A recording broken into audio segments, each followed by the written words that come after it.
Olá, a paz do Senhor Jesus a todos. Louvado seja o nome do nosso Deus por mais um dia, por mais uma oportunidade. Se nós estamos aqui é porque o Senhor tem cuidado de nós, é porque o Senhor tem nos livrado do mal. Embora nós passamos por lutas, embora nós passamos por tempestades, mas Ele tem estado conosco com toda certeza. Ele tem nos guardado, Ele tem nos ajudado, porque se não for a força dEle, nós não conseguimos passar, nós não conseguimos superar, as dificuldades, as lutas que vêm de encontro às nossas vidas. Então que nós possamos agradecer, independente do que estamos passando, do que estamos vivendo, agradecer a Ele, tendo a certeza que Ele está no controle de tudo, tendo a certeza que todas as coisas cooperam para o bem daqueles que amam o Senhor, que Ele cuida de tudo. Lutas, provações nós passamos, nós não estamos isentos de passar pelas lutas, mas o Senhor, Ele nos dá condições de passarmos por todas elas, amém?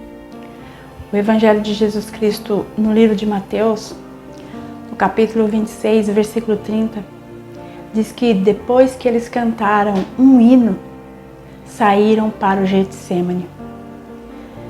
Nós vamos ver que no primeiro dia, que se entende que isso aconteceu não na quinta-feira, era o início da festa dos pães asmos, os pães sem fermento. E tinha o costume ali também de se matar um cordeiro, para celebrar a Páscoa com aquele cordeiro, com aqueles pães sem fermento. E os discípulos ali, eles se preocuparam, Eles perguntaram para Jesus: Mestre, onde é que o Senhor quer que nós preparemos a Páscoa? Em que casa, em que lugar? E Jesus então vai dizer para os seus discípulos: vão até a cidade e lá vocês vão ver um homem carregando um cântaro de água. E aí vocês vão seguir aquele homem e aonde ele chegar, ali vocês vão entrar e vão dizer que eu mandei vocês e vocês vão preparar tudo naquele lugar. Jesus já sabia o lugar, já tinha um lugar preparado, porque o Pai providenciava tudo para Jesus. Eles andavam juntos, Jesus alinhado com o Pai. O Pai é que preparava todas as coisas para que a missão de Jesus fosse bem, para que a missão de Jesus fosse concluída. E nós vamos ver que aquela ali seria a última ceia de Jesus com os seus discípulos. Porque no outro dia, na sexta-feira, ele seria morto. E então os discípulos vão e encontram aquele homem, porque era o que era normal as mulheres carregarem a água, levarem a água. Mas foi diferenciado, foi porque os discípulos achassem um lugar. Era um homem que estava carregando um cântaro com água e eles foram até aquele lugar e eles ali entraram e tinha toda uma mobília naquela sala, estava tudo ali no jeito já para que eles pudessem celebrar a Páscoa do Senhor. E ali eles prepararam, providenciaram o cordeiro, providenciaram os pães sem fermento, as ervas amargas, o vinho. E depois que estava tudo preparado, ao anoitecer, Jesus foi ali com os seus discípulos e eles sentaram em volta daquela mesa e começaram a comer naquele lugar. E Jesus, em algum momento, ele vai dizer: um de vocês é que vai me trair.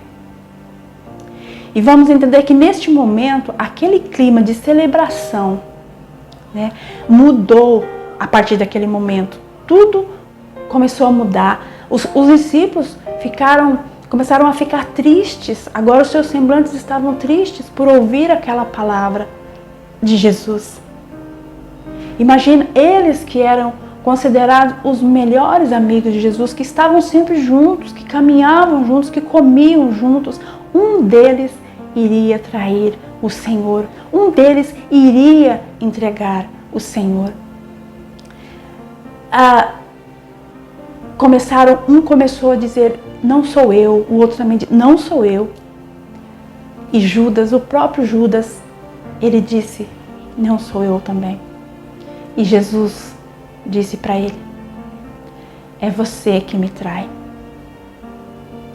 Que palavra dura de ouvir do Senhor, de ouvir de um amigo como Jesus, um amigo que amava de verdade, um amigo que era verdadeiro como Jesus, que alguns dias antes ele tinha lavado os pés dos seus discípulos para demonstrar amor, para demonstrar humildade, para dizer para eles que o maior era aquele que servia. Jesus como um servo ali dos seus discípulos. Ele não excluiu Judas, ele sabia que Judas que iria o trair, mas ele jamais deixou Judas de lado, ele continuou amando, ele continuou, deixando ele ali junto. Tudo que ele fazia para os outros, ele fazia para Judas também. Judas era traidor, Judas era falso com Jesus, mas Jesus, pelo seu caráter, ele continuou sendo verdadeiro, ele continuou sendo amigo de Judas. E nesse momento, nós vamos ver que os discípulos, eles não perceberam nada do que estava acontecendo ali. Eles estavam todos tristes a partir deste momento. E o Senhor Jesus, ele vai falar que é muito triste, para aquela pessoa que vai o trair. Porque teria que acontecer, isso teria que acontecer. Mas, ai daquele, que o traísse. Era melhor que não tivesse nascido. Jesus disse isso. Ai daquele que é o traidor do Senhor. Nós vamos ver que Judas, ele tinha como voltar atrás, ele tinha como pedir perdão para Jesus. Mas ele não conseguiu, ele não pôde fazer isso, porque ele já estava todo envolvido nessa situação. O diabo já tinha tomado conta do coração de Judas. Ele já não conseguia mais voltar atrás, ele já tinha ido muito longe e ele não conseguiu então voltar, ele não conseguiu se arrepender daquele ato que ele iria cometer. E nós vamos ver que o Senhor Jesus, ele ali parte o pão, para os seus discípulos, ele distribui, ele dá também o vinho, o cálice com o vinho para todos eles, até para o próprio Judas. O Senhor, ele não negou a ceia para o seu traidor. E ele disse, aquele que vai me trair é aquele que vai comer no mesmo prato que eu.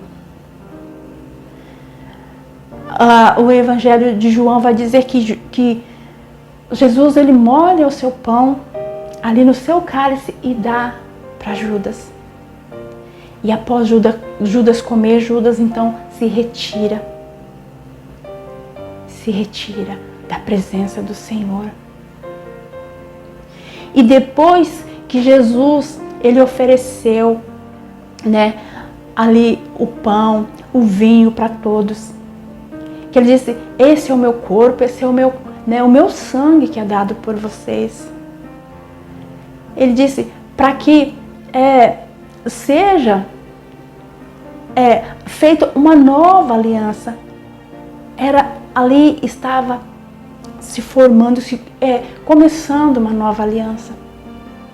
Antes era morto o cordeiro em sacrifício, mas agora, a partir dali, não seria mais necessário matar um cordeiro.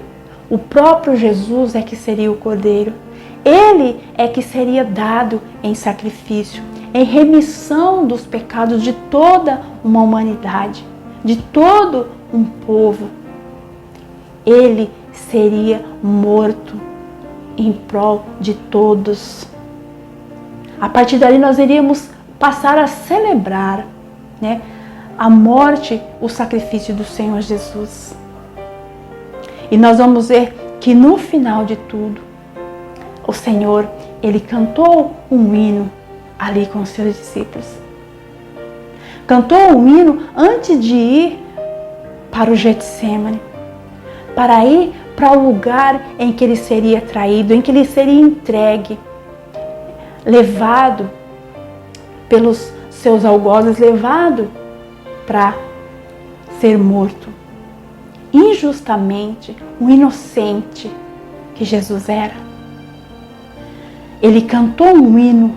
A primeira vez que Jesus cantou, só foi essa vez que Ele cantou um hino. A Bíblia diz, Ele nunca tinha cantado. Nem mesmo quando Lázaro foi ressuscitado. Em nenhum momento Jesus cantou, mas agora, Ele indo para ser sacrificado, Ele canta um hino. Ele canta um hino de adoração, eu creio que de adoração ao Pai. Sabendo que o Pai estava no controle, sabendo que a sua missão iria se cumprir, que tinha que ser assim. Ele cantou.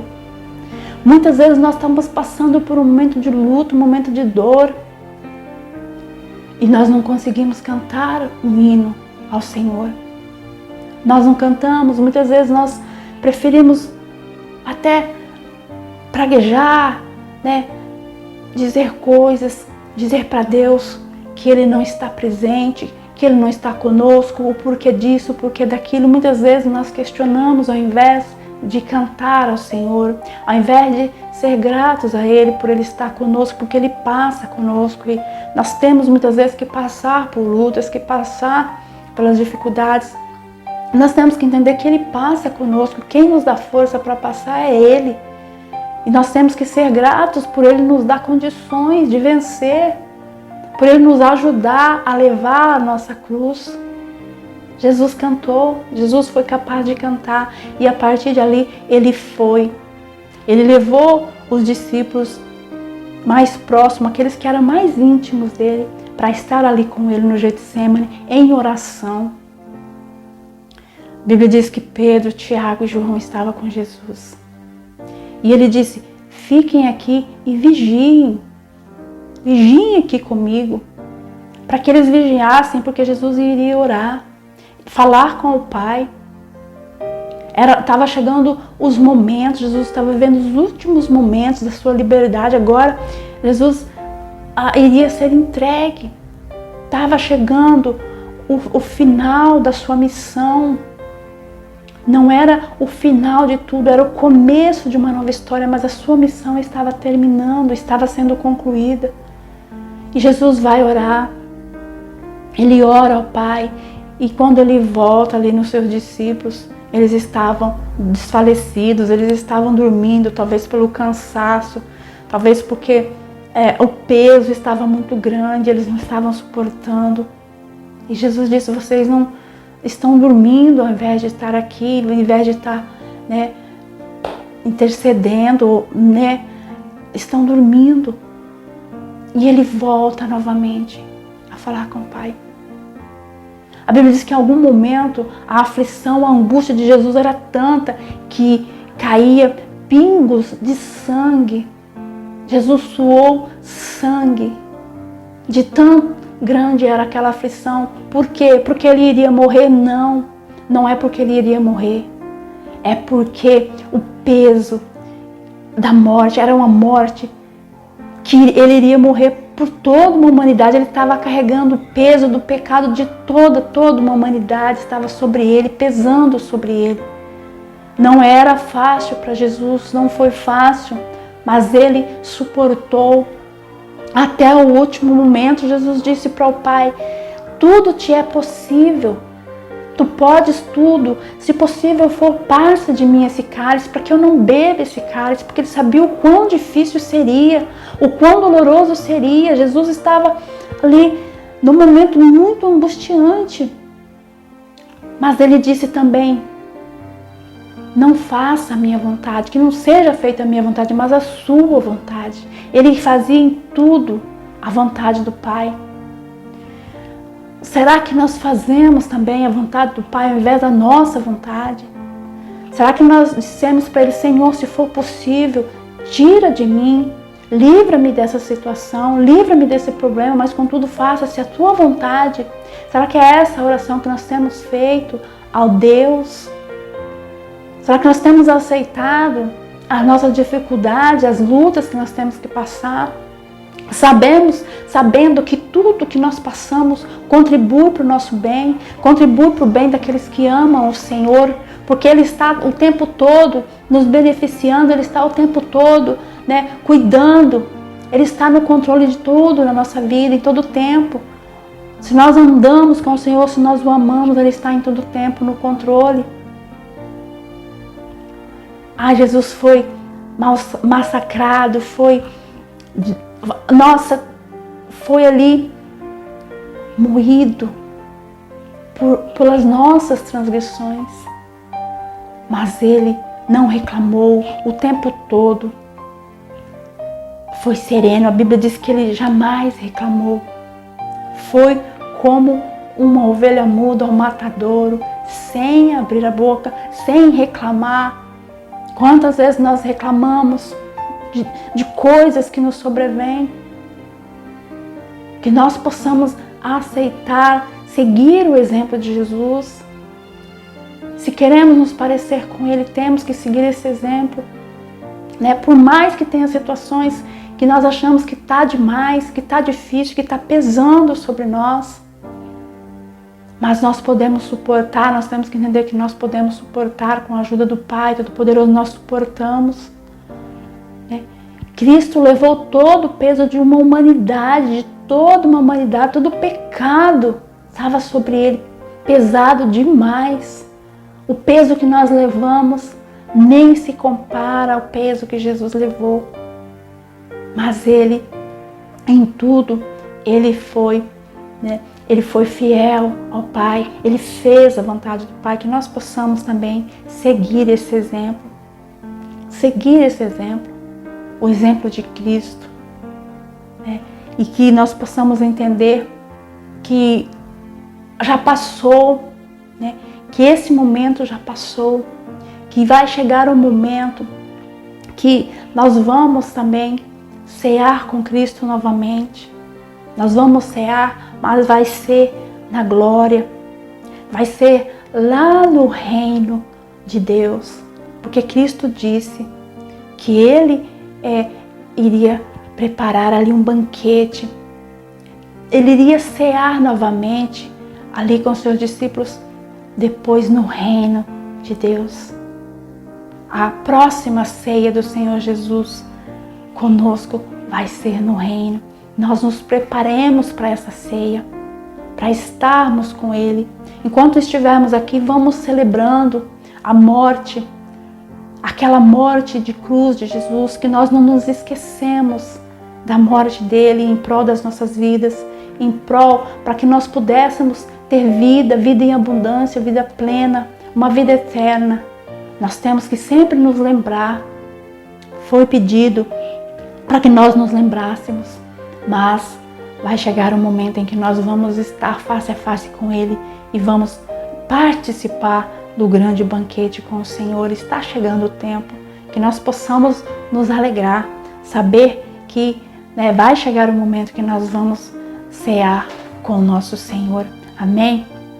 Que essa palavra possa fazer sentido na sua vida, que possa tocar em você, que você possa receber algo do Senhor através dessa palavra e que o Senhor possa abençoar grandemente a sua vida.